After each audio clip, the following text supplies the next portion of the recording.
প্রত্যেক দিনের মতো আজও দেখো সকাল সকাল করে সব আশি কাজগুলো কিন্তু সেরে নিলাম। So hello everyone, good morning, আসসালামু আলাইকুম। সকলে কেমন আছো? আশা করি ভালো আছো। আমিও না আমার এই ছোট্ট সংসারকে নিয়ে, আমার দুই ছেলেকে নিয়ে আলহামদুলিল্লাহ ভালোতেই আছি। আর ভালো রাখার মালিক তো মহান আল্লাহ তাআলা, যেমন রেখেছে যা রেখেছে আলহামদুলিল্লাহ। তো যাই হোক, দেখো আজকে বানাবো কিন্তু বিরিয়ানি। ছেলেদের ফরমায়েশ, আম্মাজি বিরিয়ানি বানাও না কো আজকে।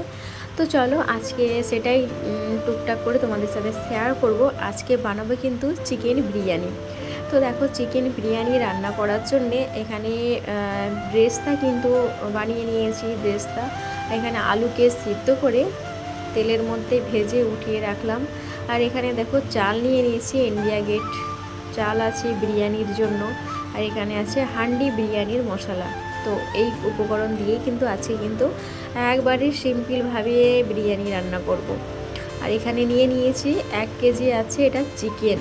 তো চিকেনের পিসগুলো দেখছো বেশ বড় বড় সাইজেরই আছে, বেশি ছোট করলাম না। আর তো দোকান থেকে যেমন নিয়ে এসেছিলো সেই কার্ডটাই রাখা হয়েছে এখানে। তো চিকেনটার মধ্যে আজকে তেমন কোনো কিছু করে ম্যারিনেট করা হয়নি। দিয়েছি একটু হলুদের গুঁড়ো আর একটু দিয়েছি লবণ, দিয়ে ম্যারিনেট করে রেখে দিয়েছিলাম কিছুক্ষণের জন্য। আর এই যে তেলটা দেখছো না, এতে কিন্তু পেঁয়াজ ব্রেস্তা করেছিলাম। তো সেই ব্রেস্তার তেলটাই কিন্তু অনেকটাই আছে। আর এটাতে আরও একটু তেল অ্যাড করে দেব। কেন বলো তো, এটাতেই কিন্তু চিকেন ভাজবো, প্লাস রান্নাও হবে, প্লাস ভাতেও যাবে। এই তেলটাই যাবে, কিন্তু তেলটা ছিল ফরচুনের তেল। তো এটাতেই কিন্তু রান্না বান্নাটা সেরে নেব। তো চলো পরিমাণ মতো তো তেলটাকে দিয়ে নিলাম, ভালো মতো গরম করে নিলাম।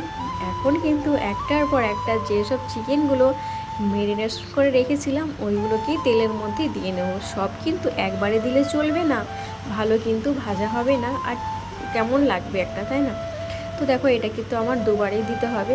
এখন দিয়েছি একবার, আরও একবার কিন্তু দিতে হবে। তো বেশ খানিকটাই আছে দেখতে পাচ্ছ। তো এটা ভাজার পর কিন্তু এতটা আর মনে হবে না, তো ভাজলে কিন্তু অনেকটাই কমে যায়। আর এখানে ভাতটা রান্না করার জন্যে গরম জল বসিয়ে দিলাম। গরম জলের মধ্যে কী দিলাম তো চলো শেয়ার করে নিই। এখানে দিয়েছি লবণ, দিয়েছি রিফাইন তেল, মানে ফরচুনের যে রিফাইন তেলটা ওটা দিয়েছি ওর মধ্যে, তেজপাতা, গোটা গরম মশলা, এইগুলোই কিন্তু জলের মধ্যে দিয়েছি। আর এই ভাতটা মানে দমে দেওয়ার জন্য একটু দুধ লাগবে। তো দুধটা ছিল না, আমার মনেও ছিল না, বড় ছেলেকে পাঠিয়েছিলাম, দোকানে নিয়ে এলো। আর এদিকে দেখো চিকেন ভাজা হচ্ছে, আর ভাতটা তো অলরেডি হয়ে গেছে আমার। ওটাকে মানে একটু বাকি আছে, নামিয়ে নিয়েছি। তারপরে যেটুকু বাকি আছে ওটা দমে দিলে বিরিয়ানির ভাতটা একবারে কিন্তু খুব সুন্দর হয়ে যাবে, ঝরঝরে ভাতটাও হবে।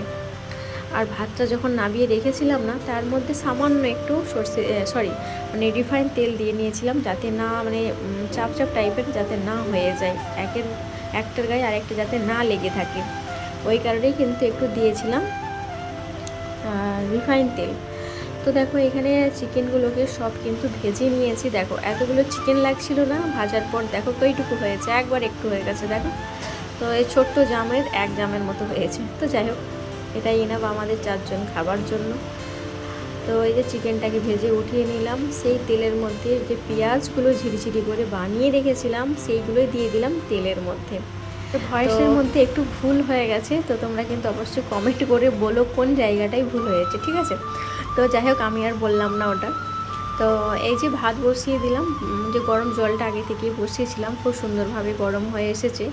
আর তারপরে দেখো যে চালটাকে ভিজিয়ে রেখেছিলাম আধা ঘন্টার মতো, ওটাকে জল ছড়িয়ে রেখেছিলাম বড় একটা ঝুড়ির মধ্যে।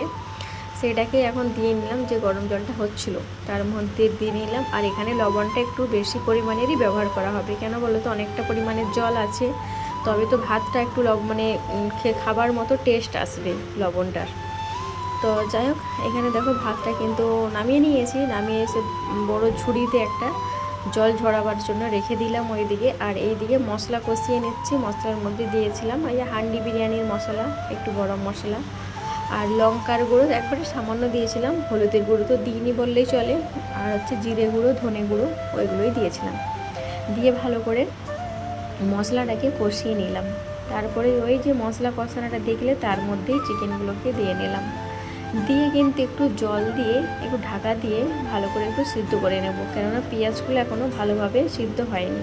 তো আর কিছু শেয়ার করতে পারলাম না। বিরিয়ানির লেয়ারটাও শেয়ার করতে পারতাম, কিন্তু ছেলেরা মোবাইল দিচ্ছিল না, জিদ করছিল আম্মা জি আমাদের মোবাইল দাও, মোবাইল দেখবো।